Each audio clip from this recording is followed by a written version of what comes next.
Hello guys, তোমরা সব কেমন আছো? আশা করি সবাই ভালো আছো। আজকের রেসিপিটা হলো পাকান পিঠে।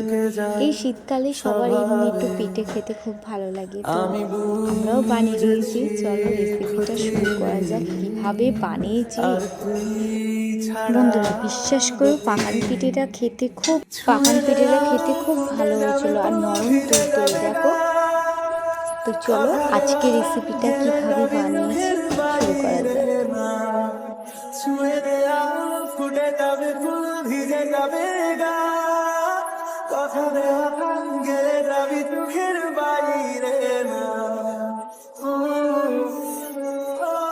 সবার প্রথমে আমি নর্মাল পানি দিয়ে সুজিগুলো ভিজিয়ে দিয়ে রাখবো। এবারে আমি কি কি মশলাগুলো নিয়েছি বলে দিই। সবার প্রথমে রিফাইন তেল, আটা, চিনি, মৌরি এগুলো দিয়ে আমি আজকে তুলতুলে নরম সফট পিঠে বানাবো। এবারে চিনিটা দেওয়া হয়ে গেলে নর্মাল পানি দিয়ে আমি আটাটা দিয়ে ভালো করে গুলে নেব, আর একটু সামান্য নুন।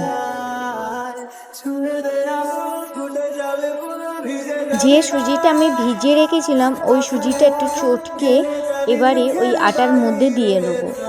এবারে মৌরিটা আমি ভালো করে ভেজে নেওয়া হয়ে গেলে ওই আটার মধ্যে আমি দিয়ে ভালো করে গুলে নেব। এবারে কড়াইতে তেল দিয়ে কড়াটা গরম হয়ে গেলে আমি পিঠেগুলো ভেজে নেব। তো দেখতেই পাচ্ছ কত সুন্দর পিঠেটা দেখাচ্ছে। এরকম করে এক এক করে আমি সবগুলো পিঠে ভালো করে ভেজে নেব। আটকে তোকে রাখতে চাইছি খুব, সকালে আমার বিকেলে আমার, তুই ডাক না দিলে থাকবো আমি চুপ, দিনেতে আমার দুপুরে আমার। তো বন্ধুরা, ফাইনালি পিঠে তৈরি। পিঠেটা দেখে কার কার লোভ লাগছে অবশ্যই কমেন্টে জানিও। আর আমার রেসিপি যদি ভালো লাগে লাইক, কমেন্ট, শেয়ার করো। আর দেখো বন্ধুরা, পিঠেতে কত সুন্দর সফট হয়েছে।